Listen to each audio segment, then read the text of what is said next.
তৃণমূলে যে যত মিথ্যা বলে সে তত নেতা। পাঁচলার সভা থেকে তৃণমূলকে তপ মিঠুনের। বুধবার বিকেলে হাওড়ায় পাঁচলা ব্লকে হাওড়া সদর বিজেপির প্রার্থী রথিনের সমর্থনে জনসভা করেন বিজেপি নেতা মিঠুন চক্রবর্তী। সভা থেকে প্রকাশ্যে তৃণমূল কংগ্রেসকে রাজনৈতিক আক্রমণে নেমে মিঠুন বলেন, যারা হিংসা করে সেই রাজা রানী আমি দেখিনি। তবে তৃণমূলে যে যত বেশি আর বড় মিথ্যা কথা বলবে সে তত বড় নেতা। যে যত বেশি মহিলাদের অপমান করবে সে তত বড় নেতা। যে মহিলাদের উপরে যত নির্যাতন করবে সে তত বড় নেতা। আমি জল ঢোরা নই, পেলে বড়াও নয়। আমি সেই সাপ যে গর্ত থেকে ইঁদুর বের করে আনি। মিঠুন তার চলচ্চিত্র সংলাপ বদলে তৃণমূলকে হুমকি দিয়ে বলেন, আমি চিমটি কাটবো এখানে আর লাল পিঁপড়ের কামড়ে জ্বলন হবে ওখানে। মিঠুন সভামঞ্চ থেকে তৃণমূলকে হুঁশিয়ারি দিয়ে বলেন, নাম তুফান, আগে বছরে একবার আসতাম, এবার থেকে প্রতি বছর আসবো।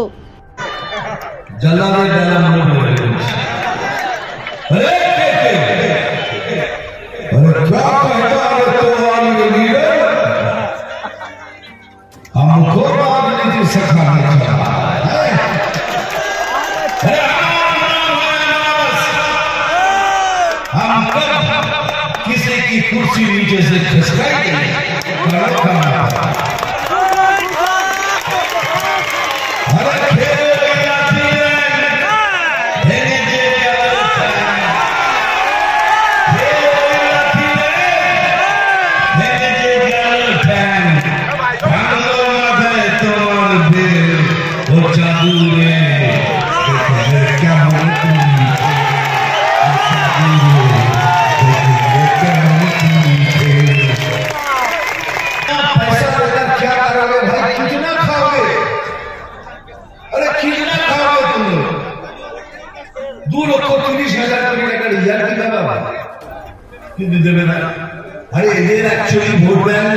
मुसलमान भाई बहना बोलो दूध दे तो लाठी खाबा दूध देवा बंद कर लाठी এদের ভোট ব্যাংক হলো করাপশন, দুর্নীতি।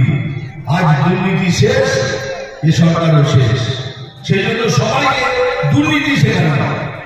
তুমি এইভাবে দুর্নীতি করো, এইভাবে করো। আমি চ্যালেঞ্জ করে বলছি, যারা এই তৃণমূলের ব্যাংক নিয়ে মিশে যায়, 90% লোক কোনো না কোনো দুর্নীতির সাথে তারা যুক্ত। তার মানে কোনো ভদ্র সভ্য সমাজের লোক এই ফ্ল্যাগ হাতে নিতে পারে না। যাদের আত্মা আছে তারা এই ফ্ল্যাগ ধরে রাস্তায় রাখতে পারে। হ্যাঁ, জোর গলায় বলছি, অসম্ভব।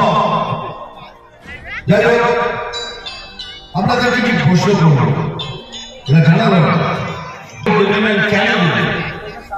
আমি কিছু প্রশ্ন করবো, বলুন। হ্যাঁ, রাতে জবাব দেবে। এই বিজেপি কি কোনো দুর্নীতিগ্রস্ত পার্টি না? আর জোরে বলো, ওরা কি গরু চুরি করে? তথা বিশ্বে অন্যতম ব্যক্তিত্ব, যিনি শুধু কেবলমাত্র চিত্র জগতে নয়, যার হৃদয় হচ্ছে প্রশান্ত সাগরের প্রাণী, যিনি যেখানে মানুষের বিপদ, যেখানে মানুষের সমস্যা, সেখানে তার উপস্থিতি।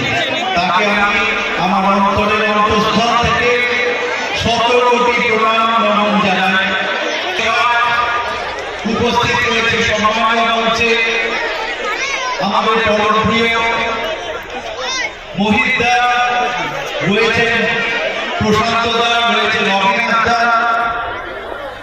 মহিলা মোর্চা রয়েছে পৌরবী, রয়েছে ছবি। তাকে দেখেছিল বাংলা থেকে একটা ছেলে, যে ছেলে পায়ে হেঁটে কলকাতা শহরকে ঘুরেছে, সে একদিন বোম্বের সেলুলয়েডকে আন্দোলনেতে ঘুরিয়ে দিয়েছে সারা ভারতবর্ষ।